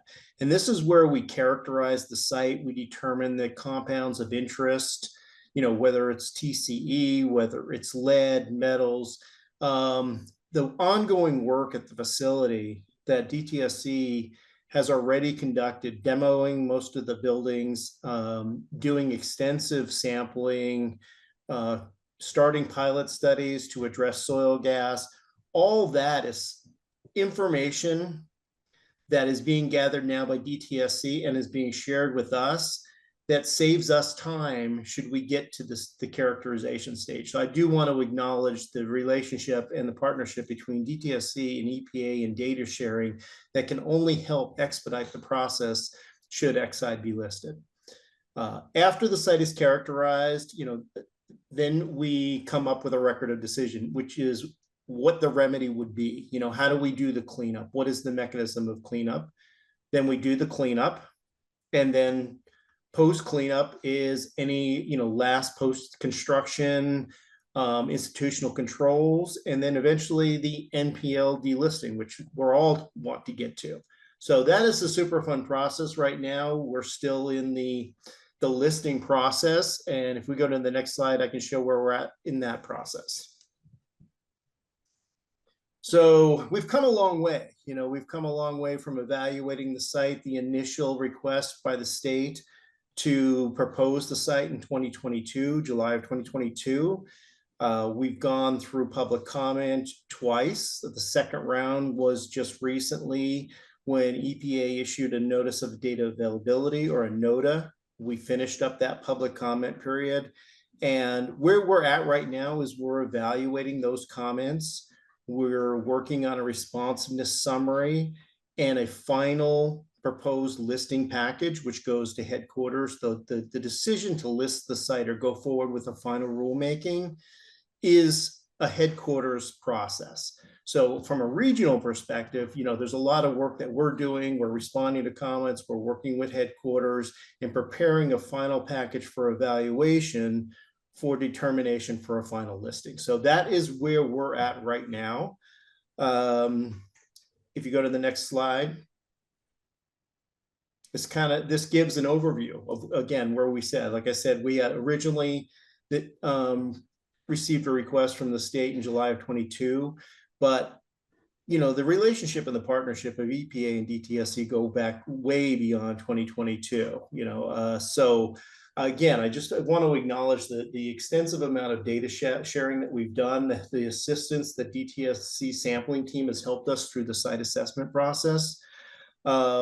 But to jump to where we are is the comment period for the NODA, or the data notice of data availability, ended in July of this year. We're working on the responsiveness summary. We're working on the response to comment package, which all goes to headquarters.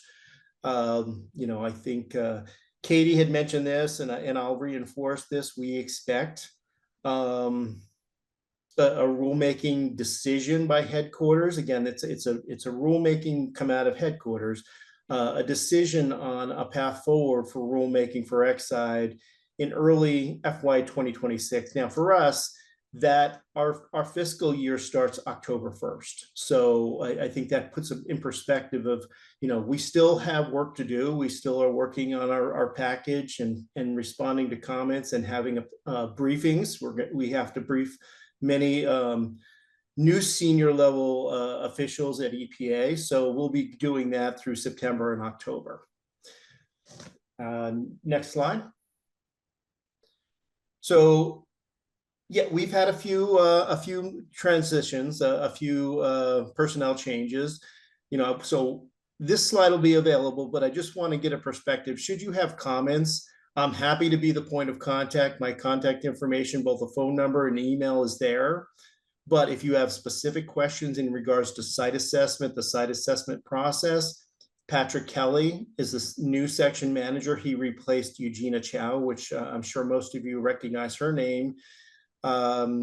Leslie Ramirez has been the NPL coordinator, so she's a consistent player here. And then David Yogi is the section manager for community involvement. So if you have community involvement questions, you can refer to David Yogi. If you're interested in public comments that we received both from the original public comment period or the comments that we received as a part of the NOTA, you can look those comments up, and they're all available here under the docket, and we've listed the website ID, as well as the Superfund Exide website.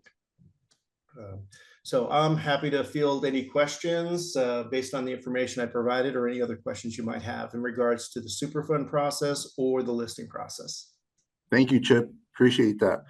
Now, next slide, please. We'll continue our clarifying questions and public comment, our final one for the night, and we'll kick off with Mark's question. Don't know if you'd like to re-ask that question again, Mark? No, I mean, No. we can come back to that, but I do want to ask an important question because we don't always have Chip. So I do want to ask Chip a question, if that's okay. Go ahead. Sure. Yeah, so I asked it last time we had a public meeting, and so I'll ask it again in hopes we have some good news. Have you seen other sites be listed since Trump took office? It was a couple months ago since we had that meeting, and so I'm just wondering if you've seen that, because that might be an indicator on what we see with Exide, or if there's a kind of a larger stall in the process with other contaminated sites as well. Yeah, I want to say there were 4 sites where there was a final rule since January. Those sites were proposed last fall. So they were proposed along with Exide. They moved forward to a final rulemaking, and I want to say it was July. So normally we do rulemaking in the spring and the fall, but consistently, anytime there's an administration change, there's usually an out of cycle, they call them an out of cycle rulemaking. And in that case, it wasn't quite the spring, but it was a little bit later. But yeah, 3 sites did go to final rulemaking this year. Thank you, Chip. And thank you, Mark. Any other questions from our ETAG members? We do have a question from an attendee. Or Dr. Wells. Mark, would you like to tackle on that question again for Dr. Wells? I know I know the question, and just so that we don't leave it hanging, Mark. Let me clarify.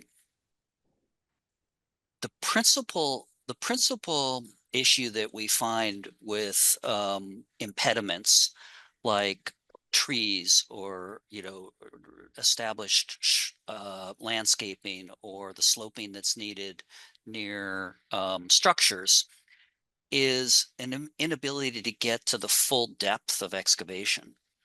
So let's say a home is slated to be excavated to 18 inches, but under the tree roots, maybe they will go in and use hand tools and very diligently, but maybe they are able to get 3 or 4 or 5 inches, but not down to 18 inches. And those results can show up in the verification sampling, because the verification sampling will mostly, I think what we'll be looking at is 0 to 6 inches. So it's not so much that places are left completely uncleaned up, but the vast majority of the time, there's an inability in certain spots to get to the full depth that had been anticipated. Thank you, Chip. I'm sorry. Thank you, Dr. Wells. Stephen, would you like to add to that? Yes, thank you so much. And the cleanup plan and the work plan recognize and authorize certain areas to dovetail with what Jim is saying regarding the foundations, such as garages, houses. And those are excavated to a depth of 3 inches within the structure, backed up about 6 inches. And then there's a slope of 1-to-1 into the excavation down to 18 inches to depth. Likewise, it's the same for the shrubs or trees, because we don't want we don't want to excavate too far where the trees will die or the large shrubs. And for that reason, it's typically 6 inches. In addition, there are electric power poles and other unknown features, as well as utilities, which are all over the place. And some of them are in poor condition and old, and so we try to stay away from them as much as possible. However, at all times, the soil covering is the backfill. So there is a minimum of 3 to 6 inches in all places, if not more, depending on the excavation where that has occurred. So the pathway has been cut off. It's just how deep and based on the conditions that were authorized in the cleanup plan and the work plan. Thank you so much. Thank you, Stephen. Yeah. Go ahead, Mark. Thank you. Yeah, thank you for clarifying that, because I think initially hearing it felt like it's too close to the tree. We're just going to leave that contaminated soil there, right? But if there is some of the surface, the first 3 inches cleanup, then an additional layer of soil that creates a bigger buffer, then that's great to hear. And I imagine if some of the follow-up sampling that we're doing is happening in these types of areas, and that'll be reflected in what we see with the results. Thank you, Mark. And we look forward to those as well. Thanks, Mark. Thanks, Stephen. Okay, so now we will move on to questions from our virtual participants. I see there's 2 hands currently. We'll take these 2 questions and maybe a few more from our Q&A. So I'll start with Amber Rivera. Please unmute yourself, state your name, and pose your question or comment. Thank you. Yeah, thank you, Freddie. Again, this is Amber Rivera. I'm with Communities for a Better Environment. Thank you, Chip, for that update. I am curious though, because I read the technical memo that was released earlier this year, and basically TCE is not from Univar, it's coming from the South Yard Storage, from the former Exide site. I'm just curious, like, given that this TCE sources from both Exide and Univar are like very close to residential neighborhoods. I think it's like only a mile away, less than a mile from like the city of Maywood boundary. You said that if it was added to the NPL list, that they would look at everything, TCE and lead. But when you say they'll look at everything, does that mean a potential investigation to see if there's TCE, like intrusion of homes that are close to these sites? That's my first question.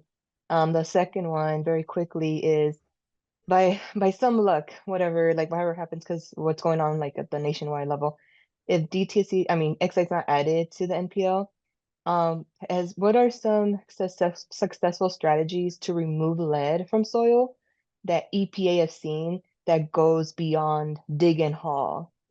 And yeah, let me know if you want me to repeat those questions. Thank you. Thank you, Amber. Yeah, okay.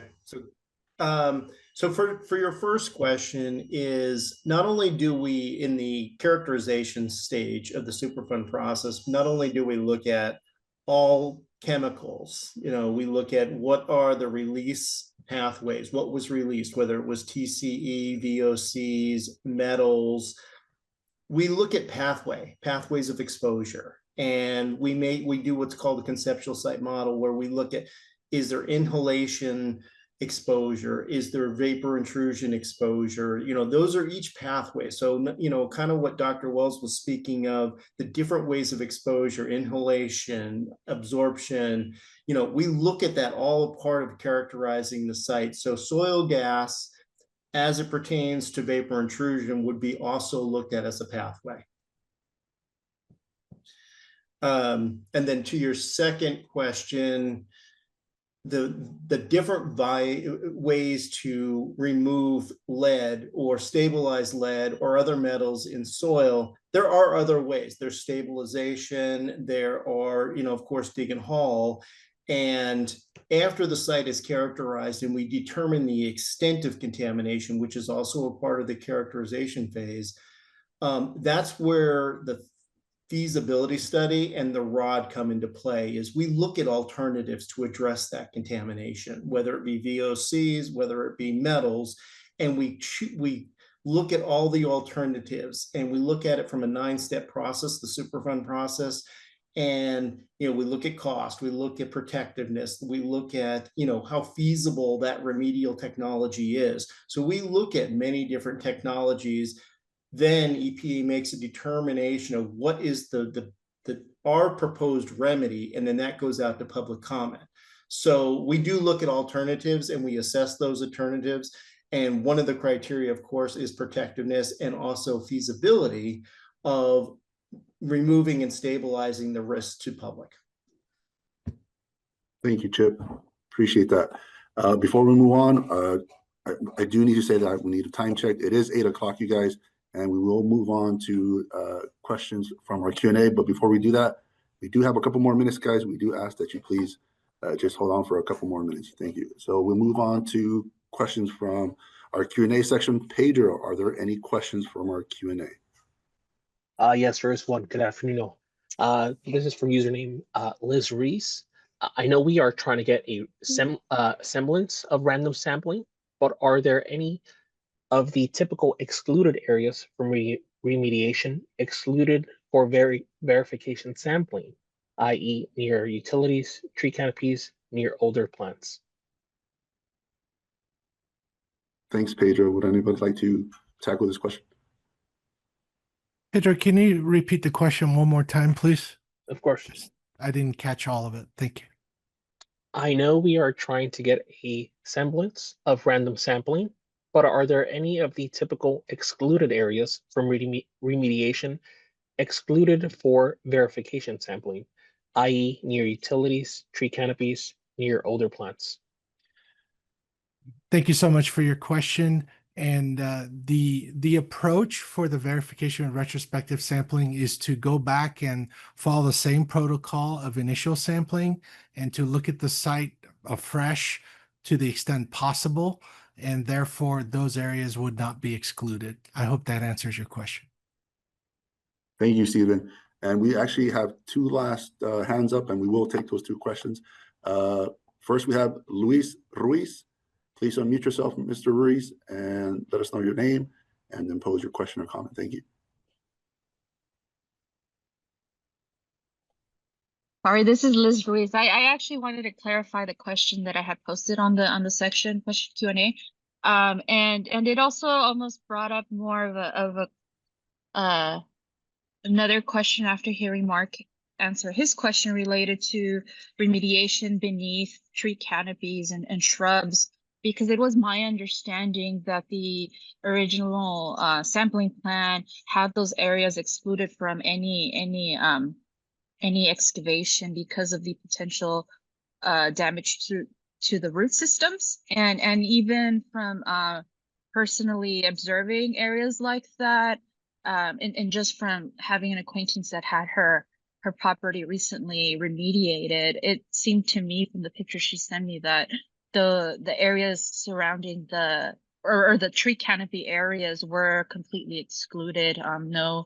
No hand shoveling whatsoever was done. It was almost like a cookie cutter approach. Thank you, Liz. Unless that changed recently. All right, go ahead. No, thank you. But that's always been part of the cleanup and the work plan. And that's not been my understanding. And that's not what I know has been done in the field. If it's any different, please let us know. Thank you, Stephen. We got one last question, and this is coming from Steph. Steph, please unmute yourself and state your name and pose your question or comment. Thank you. Steph? Hello, can you hear me? Yes, we can hear you. Go ahead, Steph. Hi, good evening, panel. My name is Stephanie Dillard. I've been working with the Exide project for quite time, since 2016. I was a canvasser, air monitor, sampler, excavation and all. And my question is this, if we're gonna be moving into the future with this project, and I'm concerned with the contractors. My thing was, if the contractors that did it prior were fumbling the project, why are we still hiring them, and why are they still hiring people that are associated with the contractors that have been fumbling the project? Thank you. Thank you, Steph. Anybody like to take that question? Yeah, Stephanie, I know that you haven't worked on the project for quite some time, but there are some changes. Recently, we have put the project to bid. There were 21 interested parties. Everything was publicly and still publicly available. We have shared that information in multiple meetings. And out of the 21 interested, only 4 companies bid on the job. And out of the 4 companies, 2 were selected to go neck to neck to the final round. So it was a competitive bid, and we have shared that information during our public meeting. I'm sorry if you missed any of it, but I think a lot has changed. And what we're seeing right now with the help of the third party, with the help of the ETAG members with whom we have met almost on a, I should say on a regular basis, because it's every 2 weeks, and it used to be even every week to get us where we are today. So maybe you have missed the part where there was a change, but yeah, Maddie, if I may, I think, Steph, you're pointing out something key here, which is what we're hearing is that there's less confidence in the older work, the previous contractor. And so we are, I understand, communicating closely with the working group to understand how that sampling can really be representative of those previous contractors. And I think collectively, we all have a lot of confidence in the work currently being done. So I hope that helps kind of clarify.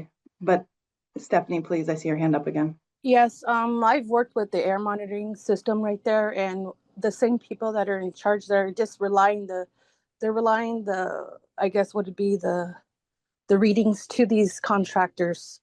So where's the transparency in that when the same contractors that we have been removed, the Jackie, and I could send you a list of prior workers that have neglected and allowed contamination to happen, and they're still working for these companies. And how could we trust them if we have already known multiple times that they've let us down?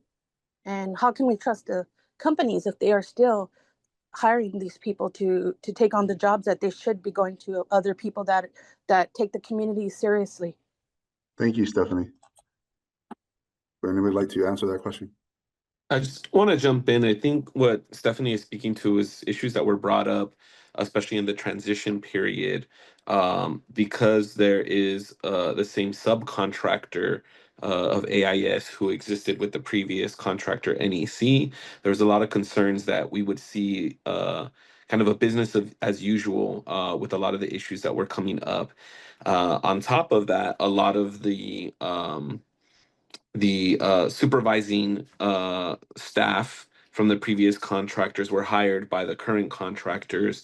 Former workers were hired by the current contractor. And so though Parsons is new, we're seeing a lot of the same faces, a lot of the same problematic people in these roles, right? And so we have seen some of the similar issues come up. We've raised them. Definitely, Stephanie, if you have more information to share, that would be important. So those are things that can be followed up with. So though we have seen from Parsons their interest and willingness to engage more in resolving issues, it doesn't mean that the issues aren't happening, right? And I think it's kind of mixed because we've pushed for local hire and training residents, right? But we haven't seen them necessarily get into these managerial positions or supervisor positions, and that's who's really instilling the culture from the previous contractor. So we have seen some progress. It's far from perfect, right? And so as issues come up, we definitely want to continue to address them. And any workers who are on right now, or if you're connected to workers who are active, if they're seeing issues come up, we definitely want to be hearing about that on the community organizing end, and DTSC and the third party monitor should also definitely be hearing from you all directly. Yeah, and I echo at DTSC, we do want to hear about those issues so we can address them immediately. And I do think we have a tighter feedback loop now to address them as they come up, thankfully. Thank you, Director Butler. And now we'll move on to closing remarks from Director Butler and Mark. But we'll start off with Mark, please. Yeah, just as always, thank you to everyone who has participated, who continues to participate. If this was your first meeting, or if this was your first meeting, providing a public comment, just really encourage you to keep at it, to be in communication with myself, with other active community leaders, and with the agency, of course.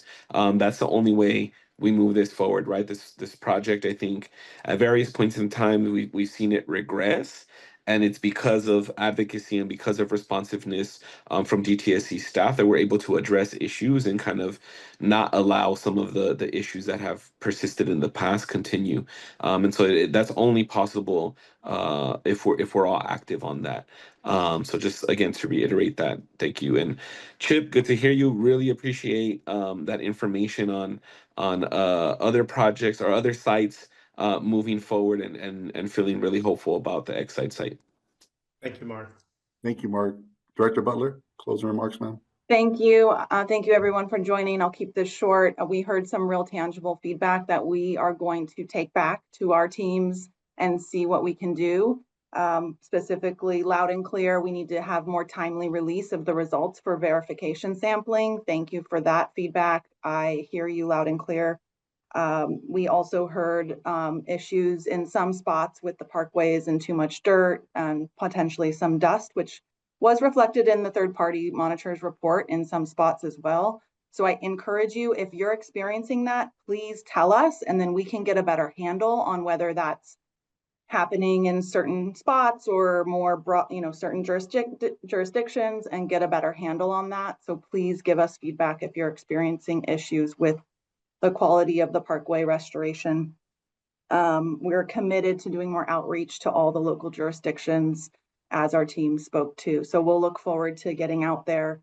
I am committing personally to go see the parkway work. I want to see it firsthand after hearing some of the feedback tonight. So I'll get out there, and our teams will keep learning and improving in this. This is a one-of-a-kind cleanup that's happening in the nation. And so it would be naive of us to think we're going to get it right all the time the first time. And so this feedback will help us improve continually the work out there. Again, thank you. Thank you, Director Butler. Next slide, please. And I'd like to thank Director Butler. And once again, we would like to thank you all for joining us. This online meeting will remain open for 2 minutes to allow participants to copy information in the chat. Everyone, please be safe and have a good evening. Thank you, everyone.